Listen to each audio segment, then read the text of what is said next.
Welcome to part 2 of the lecture on Skeleton Key to Freud's Mass Psychology and the Analysis of the Ego. Where we ended last time was about page 50 or so.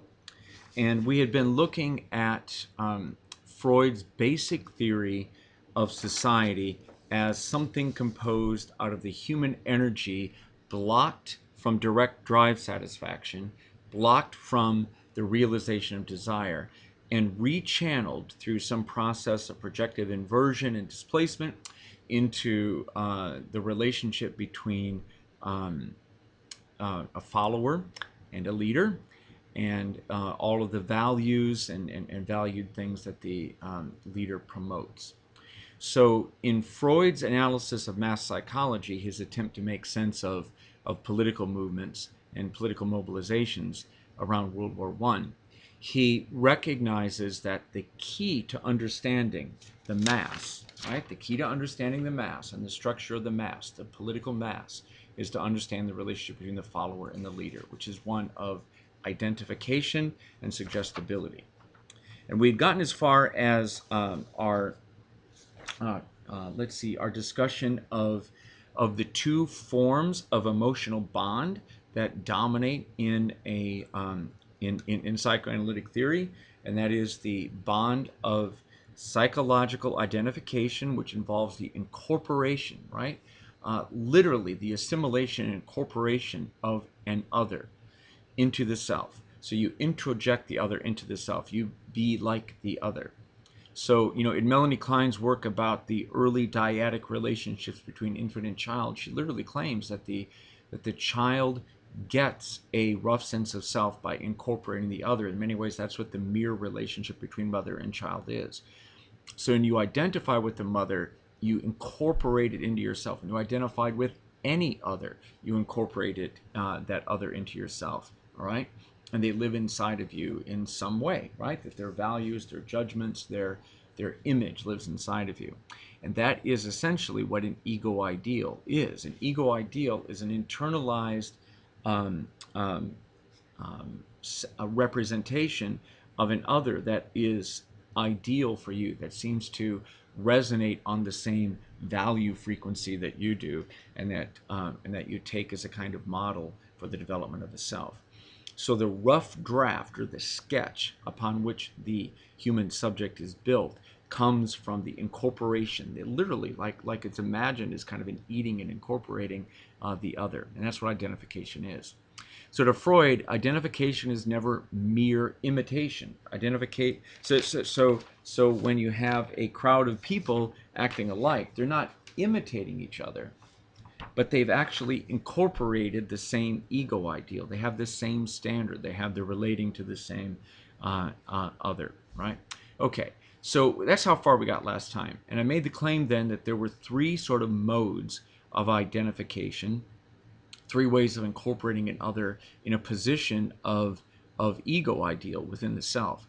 One of them was the standard way, right, where you have an object that you desire and an object that you identify with. The mother is the desired object for the boy. The father is the object of identification for the heterosexual boy, and that if the if the drives are strong and blocked in some way, right, that you can actually get this overloading of the bonds of identification, leading to the symptom of the coughing, as we talked about last time, where the identification with the mother, or on the part of the woman who loved her father too much, was over. Again, there was a kind of excess, a kind of an overloading, which led to the development of a symptom. The second case was the one where where there wasn't an object of identification, and where the young woman again had strong drive for the father, but was unable to realize it, and so that inhibition of drive fueled this massive outpouring of desire, so that you wound up with this position where the father moved into the position of the love object with a vengeance, right? With a strong vengeance. Okay, and then the next type is the type that which was that reciprocal type, where the Members of a girls' boarding school began coughing because they all identified with the young woman who had a valued object that she had lost. So one of the girls had lost her love object, and all of the other girls identified with her, that they had blocked drives, and that they identified and wished that they too were suffering from a lost love object. And that, again, because the drive was blocked, there was this excess of energy that fueled an overstrong identification, leading to neurotic symptoms. Okay? So that's Freud's basic argument. So again, identification is not imitation of an other. It's actually assimilation or incorporation of that other into the self. You try to be like that other in some way. And again, to Freud now, from here forward, the danger is that identification can augment the ego. In fact, in normal cases of identification, again, we get the rough draft or the sketch of the self from identifications, right? It enriches us. But in the cases that we're looking at, the ego is depleted because the object that's become identified has all this excess energy in it. And so instead of having an object of identification and then a bunch of energy that flows into the desire for a love object, right? So like identifying with the father and loving a woman, or identifying with the father and loving a man if you're a gay man, right? Instead of having the desire side of the emotional tie operating, that gets blocked and then folded into identification. And when that happens, you get what he calls the bondage of love, or love bondage. You get, and that's also what the submersion in the mass of becoming a follower in a mass is. You submit to the mass fear. And so in that case, you get this overcharged ego ideal that has all of the energy that should be directed towards desire and drive satisfaction, right? Love. And it is blocked.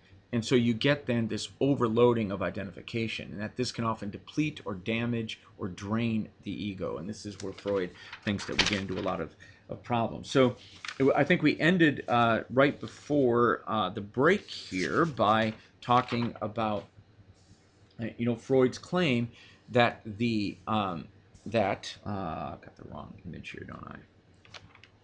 Yeah, that I was using. Well, let's just jump into it. Let's just use this. So why don't I go ahead? I'm a little. Let's just be as blunt as we can here. So Freud is going to argue, and it really gets to the end of the book before this becomes very plain, is that people who are involved in normal object relations have love relationships, right? This isn't heterosexual, gay, straight, bisexual, transgender. It doesn't really matter. You just have love. You have desire and you have love. So that your organic drives have an aim and a social object that kind of spends itself in what we would think of as normal, normal object relations. You have love objects where you satisfy drives and so on, a bonded pair who reproduces or something like that. So for most people in object relations, your ego ideal might well have been a father. This would be out here, sort of like a political leader or something. You might even admire a political leader, but your energy is going to be deployed in the realization of drives, sexual pleasures, the erotic and emotional life that you have with a loved one, with the care and love, agape, for children. You have work, you have friends, you have church, you have family, you have voluntary avocations. You have all of these activities, and there's going to be a little version of an ego ideal in each one, and a little bit of expenditure of energy, and a little bit of satisfaction of drives along the way. In other words, the person who has normal object relations is discharging that excess energy in the function of life, right? And so there isn't a kind of excess, a storage of energy that that then fuels overstrong identification and depletes the ego. So you remain in possession of, really, honestly, a kind of individual psyche, right? In Durkheim's terms, when Durkheim writes about organic solidarity and individual consciousness, which he thinks is typical of organic solidarity in the modern world, this is what he means. And most people who are organic solidarity refers to the world that's divided up into organs, and that the individual has places and positions within these organized structures, and that each individual has their own private journey that they must complete, and that the individual consciousness predominates in the modern world because we have, again, private love, we have private children that we're taking care of, we have other family members that we take care of, we have activities and volunteers, churches, friends, work, obviously a big one, and that sort of, again, occupies us so that we don't have this a bunch of energy to project onto an idealized political figure and to become a follower or a subordinate, a submissive, we use the Rush Limbaugh term. Rush Limbaugh, who's a political figure like this, encourages his followers to call themselves ditto heads, right? That's been going on for 25 or 30 years, right? Where you basically evacuate your own will and you become a parrot repeating, copying, mimicking the language, the positions, the ideas. You become a pseudo-individual that's parroting someone else's thoughts and ideas. So to Freud, if you're in normal object relations, you don't have a ton of extra energy to overload onto identifications. You are divided and split, and your energy is flowing into love, right? So mass psychology depends upon having people who lack that that release of drive satisfaction. So again, the people who get themselves really locked into mass political movements are those who don't have drive satisfaction or love satisfaction, where this doesn't absorb their energy. And that energy that would normally be, again, kind of discharged or involved in love of family and love of life and maybe a vocation and so on, that blockage then gets overloaded onto, or then is deployed or redirected to overload the object of identification, so that the ego ideal becomes so strong, the leader becomes so strong that it depletes or damages the ego, and the individual loses the capacity to be a self, a captain of their own fate or someone who's responsible for their own conduct. They become literally, in Limbaugh's terms, a ditto head. So mass movements where you really develop a following for a leader, which I'm trying to depict here in kind of a rough way, depend upon people not having love relations, not being involved in the normal discharge of duties. They've got an excess, right? Something's awry, and that the energy that would normally be deployed in the building of life, of private life, of love and care and responsibility, is flowing into the adoration, the idealization, of the leader of the group, and then that leader then suggestibility and the reinforcement that one gets from being locked into a mass with other people leads you into an ever greater deployment along these lines. So again, I mentioned right before I lost the last video about the predominance of incels, involuntary celibate men, in the online communities of the alt-right, the people who have been really, really strong supporters of Trump and supporters of the Unite the Right rally in Charlottesville, that we looked at here, right? And that these are again, are not even mildly, sometimes overtly, quite overtly misogynistic men who are frustrated in their love relations. They forswear sort of other alternative forms of energy release like masturbation, and they don't have functioning love relations, and so they wind up discharging their energy in the love for an avowed leader and for love of the fellow travelers in the group, and the love of tiki torches and Confederate monuments and the yelling of anti-Semitic slogans and those kinds of things. So you wind up with a movement fueled by again, blocked desire and undischarged, unsatisfied love, and then you wind up with this, that energy fuels this mass movement, and then that fuels the hatred directed outward at the enemies of the movement, like Jewish people, or I think liberal people and others, black people, clearly black people with the and so on. So this is Freud. Freud, again, is not just providing a theory for how suggestibility works, but also a theory of how you would break it up. And the way you would break it up is by having people who are embedded in the ties of love and family and so on, and responsibility to work, and again, who have an organic mind. So in Durkheim's terms, the collective consciousness, right, is typical of primitive society, or typical of people who are involved in these all-consuming movements. And so you don't have an individual consciousness, and so you really are in a new form of kind of mechanical solidarity that continues on into the modern world, right? And so you're not, again, broken up from your fellow humans into the pursuit of private ends, you become united in some sort of identification with the collective type, a leader, and your unified collective consciousness that allows very little freedom and so on, very little dissent, that kind of thing. So the more that people get involved in that, the less their consciousness available for this. The more they get involved in this, the love relations of everyday life, the less they're involved here. So it's one of the reasons why armies are almost always populated by young men who have not yet formed love relations, right? And as Freud writes about that armies and churches are full of people who don't have who don't have the love of women, right? And this isn't a critique of gayness. It has nothing to do with being gay. It has to do with the lack of a love relation. So in a world that is predominantly heterosexual, barring the love of women, in militaries, barring the love of women in say church hierarchies or church movements, again overloads that identification, so that you become again kind of again over bonded to the group. Yeah. Okay, so that's armies and so on. All right. He then goes on to a discussion of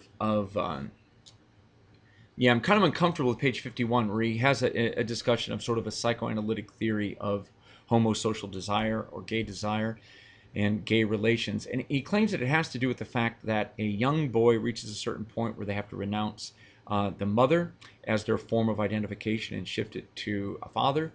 And he mentions a particular, that if you're unable to do that or unwilling to do that, if a boy is over attached to a mother, that they're not going to renounce the mother. They're going to instead incorporate the mother within them, identify with the mother, and then become essentially gay in desire. Looking for mothers, an object like mother, a male, as an object of desire. So let's set aside that theory of homosocial attachment and desire. Let's set that aside. I don't even want to deal with it here. But I think it's for him, he talks about how widespread this is, so let's differentiate that from gay desire. He talks about little children who have like kittens. He talks about the kitten that's killed, and that instead of giving up the kitten, the child incorporates the kitten into their personality and they begin to act like a kitten.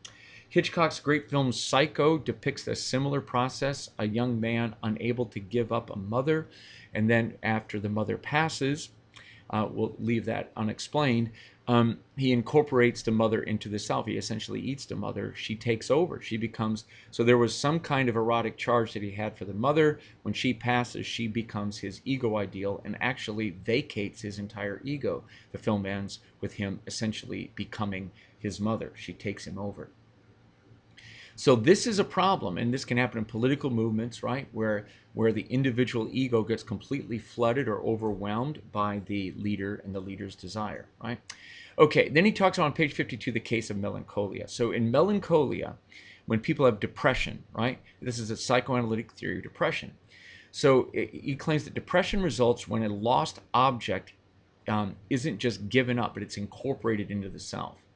So you have a lover that dies, or a lover that you lose, or a loved parent that you lose, and that loss gets incorporated into the self, and then it leads to a depreciation of the ego, relentless self-criticism, bitter self-reproaches, that kind of thing, and so you get a split in the ego. He says where you have an ego ideal that attacks, that judges, that does reality testing, and you have an ego. And the ego has incorporated this outside other, and that causes the ego ideal to increase its attack and increase its it's negative judgment, and so depression or melancholia, from his standpoint, happens when the shadow of the loved object that you've given up falls upon the ego, and the object becomes displaced inside of the ego, and then the ego ideal begins attacking the other half of the self that has incorporated that ego for a variety of reasons. I'm going to have to stop this, where I'm having difficulty with the video. I want to make sure it's working. I'll weld on the next section to this if I can. Be stitching this together. I hope it works. Something locked up on me. Been having more computer issues lately. Time for a new machine. Where we were was discussing Mourning and Melancholia, Freud's writings, where he really develops the concept of the sort of the split of the ego into the ego ideal and the ego. And his argument there is that basically, in Melancholia and in mourning, really, you have someone that you care about, that you feel desire for, and that person is lost. And the loss of the other, of the object, means that that other winds up incorporated into your ego. So let's say this is your original ego, this is you, but the loss of that other was too great to bear, and so you mourn them. And what does mourning mean? It means you bring them inside of your ego. You identify with them and you make them a part of you. And this process of mourning can take, maybe a few years, but eventually you let the object go and you return to being a self. Maybe some of it has been permanently incorporated, some hasn't. But that's what mourning is. Melancholia is a kind of permanent identification with the lost object. The lost object resides forever within the ego. And then Freud says that there's an agency then. You have the ego that incorporates the lost object. And then you have the ego ideal. And we need to talk about what the ego ideal is. But for right now, the ego ideal is the agent of reality testing and of moral judgment. So it is essentially, the way I like to teach it to my undergrads is that it is the agency, the localized agency, the bearer of the big other. So it might be the father, or an internalized image of the father that serves as a kind of rough draft or localized functional equivalent for the big other. I'm a sociologist. I'm a college professor. The big other of language and law includes all kinds of positions and legal requirements and names and norms I know nothing of and need not know anything of. I don't know how to be an undertaker, for example. I have no idea how that works. So I don't need to have that language or nuclear physicist. None of that has to be incorporated into me. So I have a kind of role model, an ego ideal in mind for how I go about being a professor. And so too about how you go about being a mother or a father and these kinds of things, right? So the ego ideal is an incorporation of an you can imagine, right? You can imagine what the other looks like. So it's incorporation of them into yourself, and it's a kind of again, it provides the rough draft that you wind up patterning yourself on, your ego on. Okay, all right. So Freud argues that in Melancholia, this ego ideal begins aggressively attacking the ego that has incorporated the lost object. And there's probably two elements of this. On the one hand, the ego ideal attacks because the ego was too weak, that it needed the lost object, and so that it's being attacked because it wasn't self-sufficient on those grounds, or that it hasn't replaced the object with another one.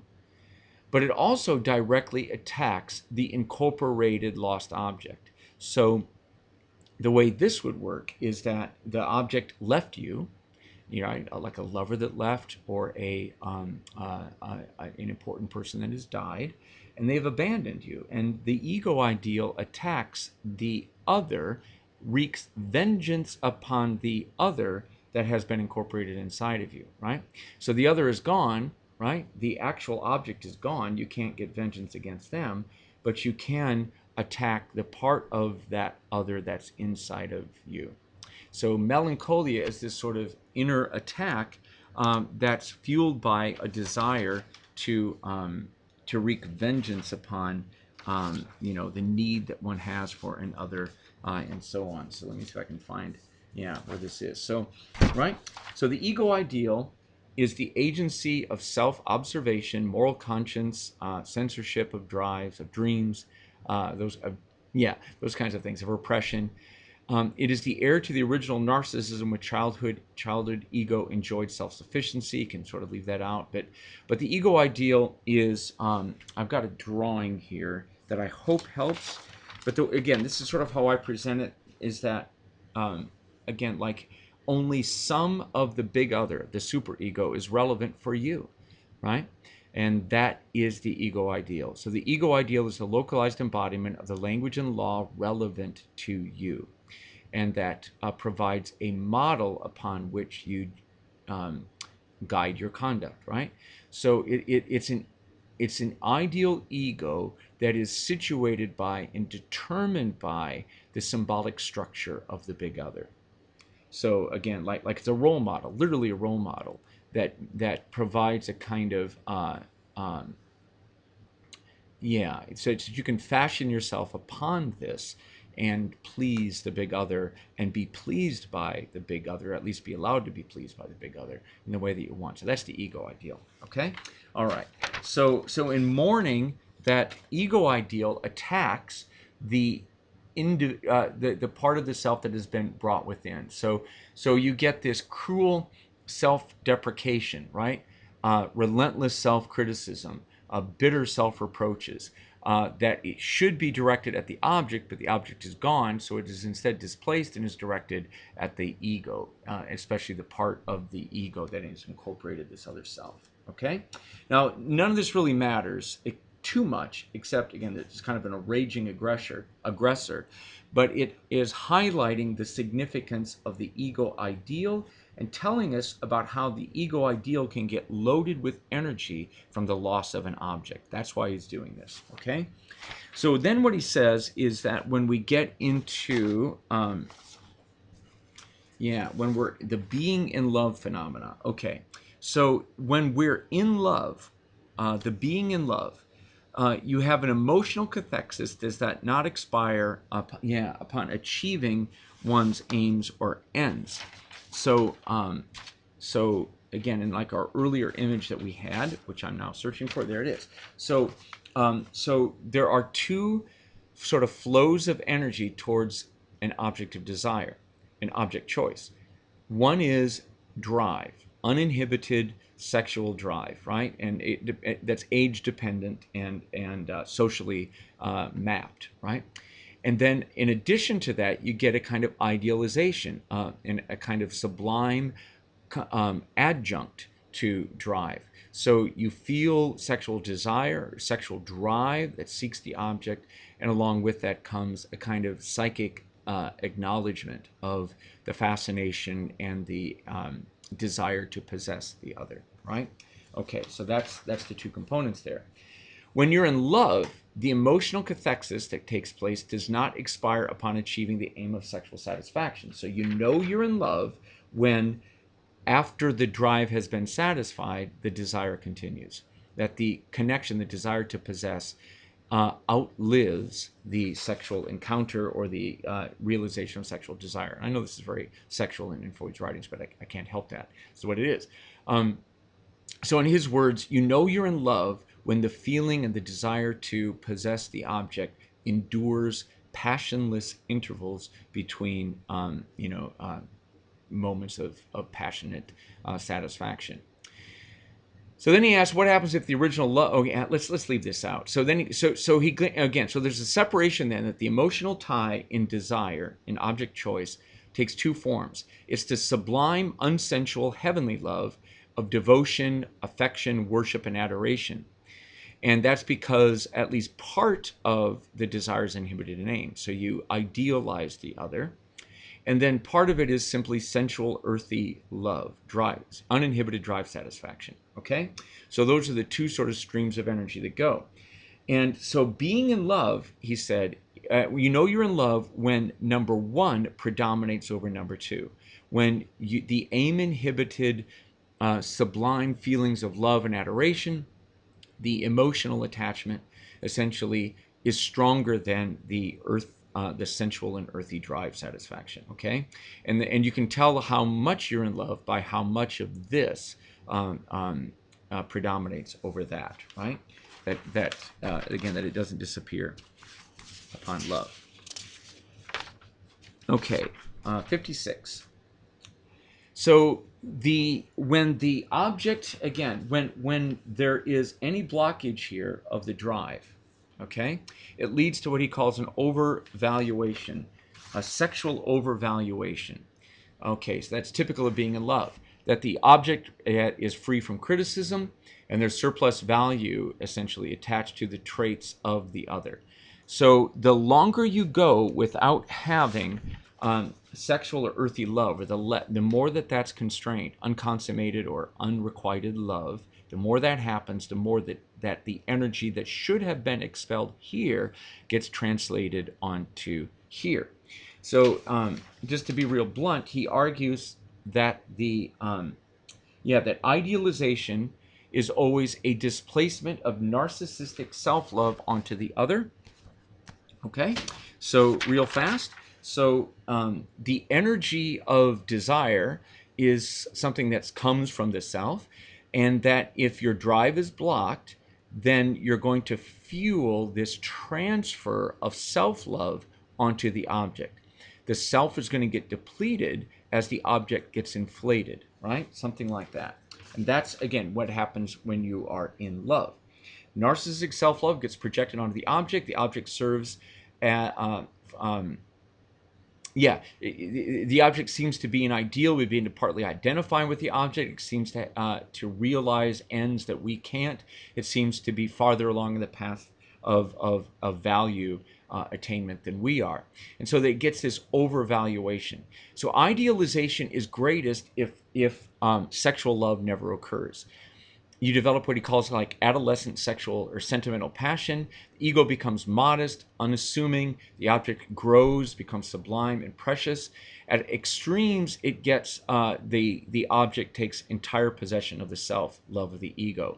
The self becomes completely humble, abject humility, even self-injury associated with being in love. And on page 57, he argues that it is unrequited love that is the strongest. It endures the most because sexual satisfaction never leads to a reduction in sexual overvaluation. The loved object is never brought back to earth. So you wind up with devotion, blindness, conscious, I think that says consciousless, adoration of the object, remorseless, giving to the object, and so on. And the object has been put in the place of the ego ideal. That's what happens. He calls that bondage of love. Page 57, where the ego becomes impoverished, drained, and all of that is projected onto the object. So you lose everything, and the other becomes all. And that's distinct from normal identification, which he said enriches the ego, right, by incorporating properties of the object within it, right? So normal identification augments and enriches the ego, but when this gets blocked and over-evaluated, and then the object that you used to love becomes your source of identification, it depletes the ego because you become completely abject to, overmastered by this object of desire. Okay, so then he goes on, so that's being in love, all right? And now he's going to claim that being in love is an awful lot like worshiping a political leader. And again, being in love is so much more powerful an emotion for social purposes than actual, say, sexual drive satisfaction, because the sexual drive satisfaction goes through cycles, right? Of intensity and satisfaction and intensification and satisfaction.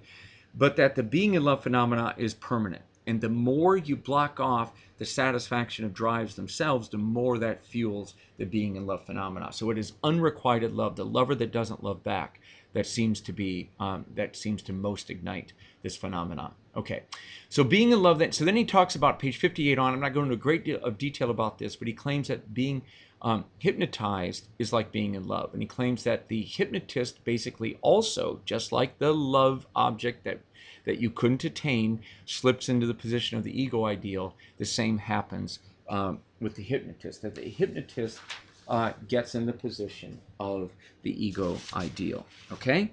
And so when that happens, again, like so yeah, so the object, whether it's the leader, the hypnotist, or the object of desire, the beloved, you get a depleted self, and then that object shifts positions and slips into the object of the ego ideal. And this is what the hypnotist does. They are an external object that gets themselves positioned inside of the ego as the agent of reality testing, telling the ego what's real and unreal, and then judging the ego and implanting values and desires and those kinds of things. Okay? So that's so the hypnotist then becomes the ego ideal. The ego becomes humble, subject, compliant, uncritical, saps the initiative, while the hypnotist again becomes this agency of reality testing, able to control and control the hypnotized subject. The hypnotist, really does control and direct them in a kind of master-slave way. So the hypnotic relation is a mass or a crowd. This is Freud's total point here, of only two persons. So unrequited love, aim-inhibited love, the problem of being in love, right? It's the same phenomena with the hypnotist, and it's the same phenomena with it's the same phenomena that the hypnotist has and that the leader of a mass or a crowd has. And on page 61, he draws the picture of that. So if there's a two-person crowd or a two-person mass, you just have a leader and a follower. A crowd is merely an aggregation of followers for a shared leader. Okay, that's all it is. Or a crowd of people, all of whom have adopted the same hypnotist as their ego ideal, the same figure as their ego ideal. So there it is. All right, so page 61. Yeah, so there it is. That a primary group, which is of this kind, a herd, not a herd, a crowd or a mass, is a number of individuals who have put one and the same object in the place of their ego ideal and have consequently identified themselves with one another in their ego. They share an object. So this is what happens in political movements when the leader becomes the adored object. Again, I will say I have never in my life seen the direct adoration of the person of Donald Trump, a political leader. It exceeds anything I've ever seen, where people do not display flags of the Republican Party or flags of it's his name. It is his name. He, the person, he, the man, that has become really adopted. So again, we're in this situation of a mass or a crowd instead of something like, reason, normal party politics. Okay, it's a different phenomenon. All right. Yeah, so then he goes on to talk about the herd instinct. Do I really want to do much with that?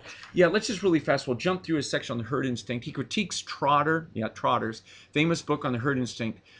And he basically argues, yes, it's true, as Trotter says, that humans need each other to complete the self, right? That we need other people. We can't become a self without others. And that we fear that we're shame-based beings who fear rejection from others, because when we not just lose the others, we lose the self. So we tend to conform, and that's sort of the basis of the herd mentality or the herd instinct. Freud says that, look, Trotter's whole work on the herd leaves out a leader. And so he claims that the leader-follower relationship is most decisive. Identification with the leader is what causes the apparent contagion or the apparent imitation. The herd instinct is nothing more than shared object, as we just said. So the shared feeling, the shared consciousness, the shared moral agency of the shared ego ideal transforms rivals into comrades. And so we need leaders, and that leaders transform rivals into comrades, herds into hordes. So there is no herd instinct, there's only a horde instinct. And then in chapter 10, he writes about that by referencing Darwin's theory of the primal horde. He's already done this in the book Totem and Taboo. There's already a lecture about this. So what is a primal horde? A primal horde is a human collectivity that lacks sort of permanence. It's relatively unstable. And it's composed of a primal father who enjoys a kind of harem of women. and children that are subordinate to those women. And then there's a group of subordinate boys. And in the Totem and Taboo, he claims that these subordinate boys, these young men, these sons, eventually get pissed off because they lack access to the women of the father. They don't get wives, they don't get enjoyment, and so they kill the father. When they kill the father, the dead father becomes a godlike figure, a totem, and then they worship that godlike figure.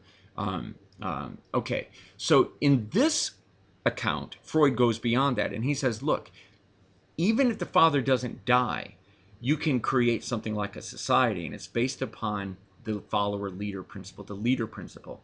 So he claims that even before the sons get together and murder the father, creating the covenant and the totem and so on, they're welded together in a mass or a crowd because they all love the father identically.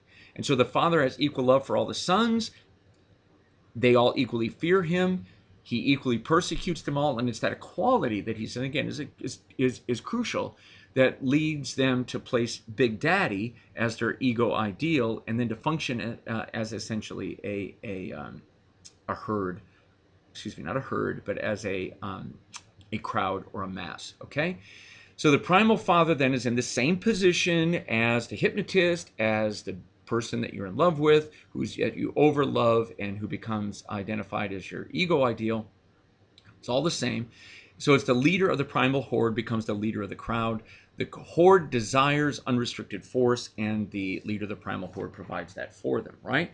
So essentially, that's what you have here. Okay, so we got it all? I think we do. I think we've got enough to basically stop this, and you can sort of complete it from this point.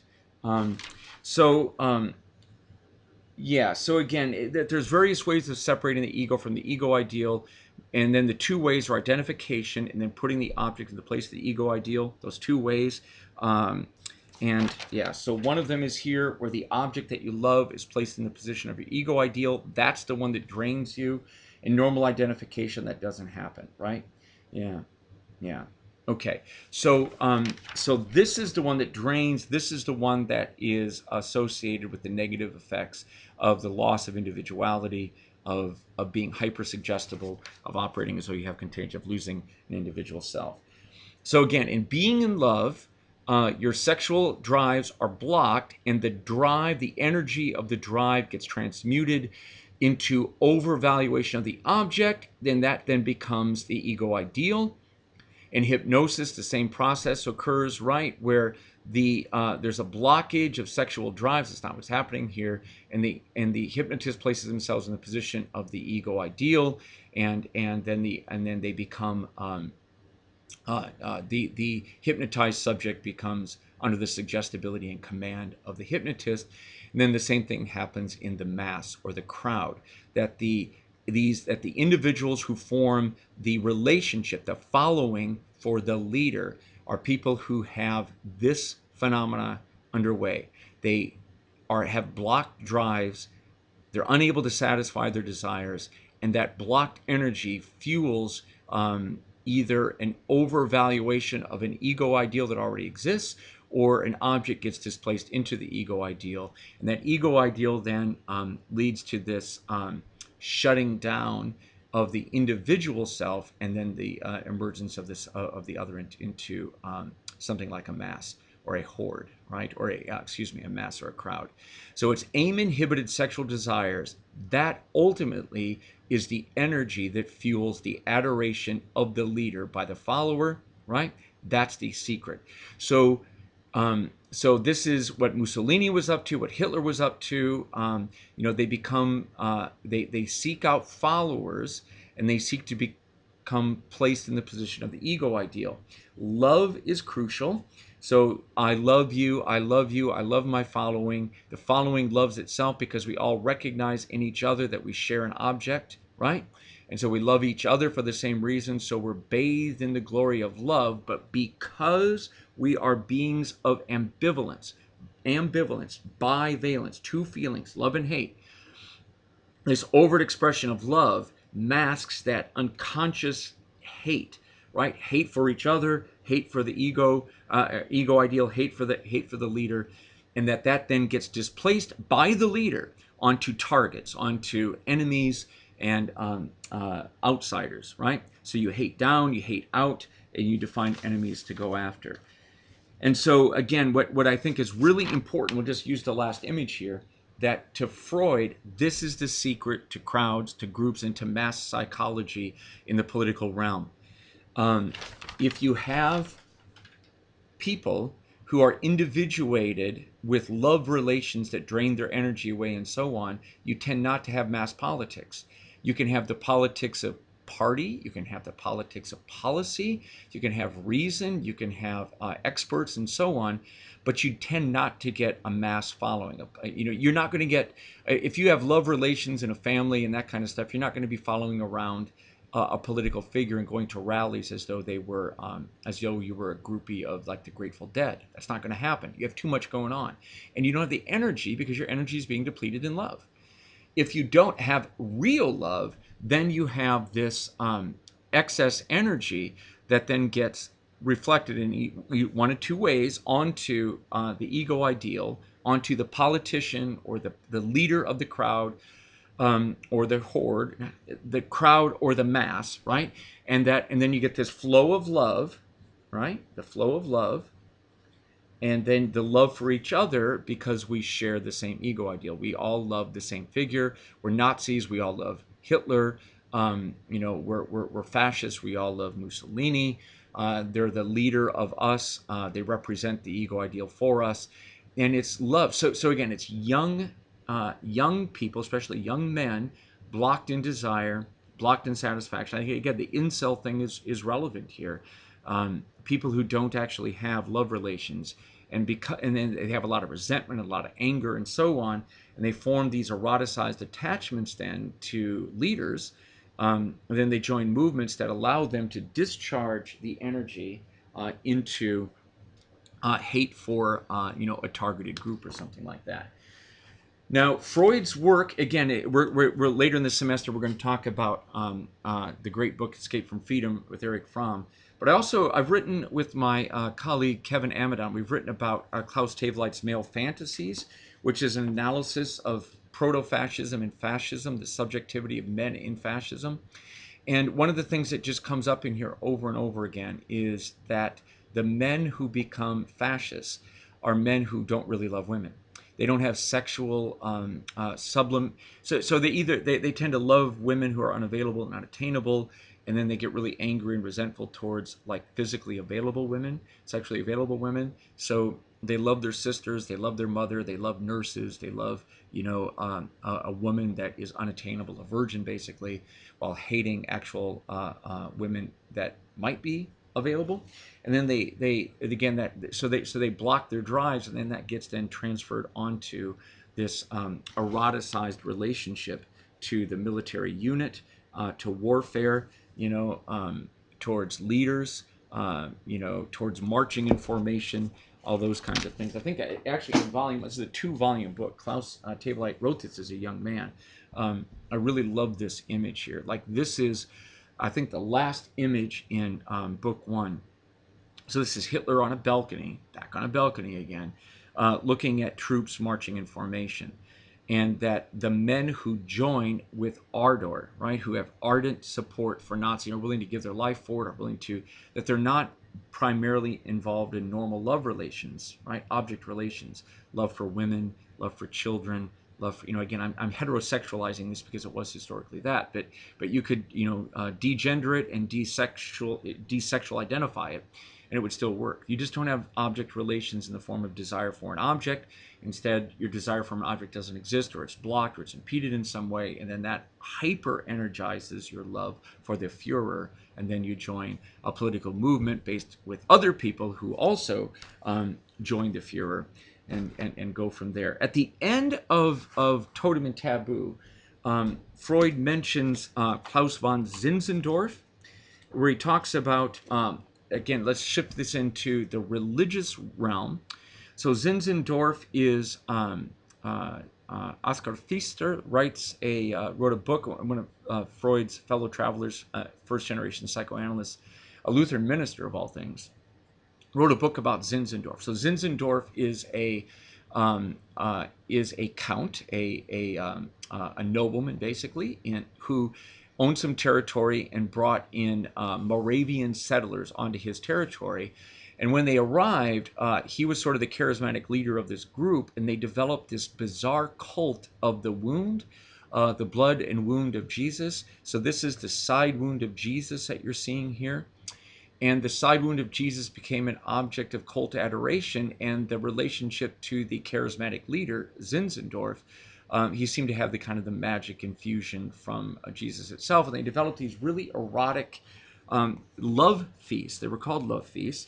These really erotic gatherings of that involved something like physical touching. They developed a kind of, again, this is sort of an artwork, a kind of erotic artwork, where the side wound of Jesus was imagined to be, take on various forms. It becomes a kind of womb for the followers to join into, and they engage in these kind of embracing, male to male embracing in particular, where they were reenacting, where they were basically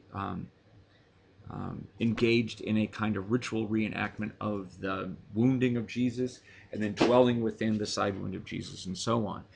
And so Freud says that here we have a religious leader who becomes overcharged, that there's a blockage of erotic flow, of normal love relationships, and then that gets sort of projected onto the religious leader, Zinzendorf. So Weber writes about Zinzendorf. I've actually gone to where Zinzendorf is from. Very important figure.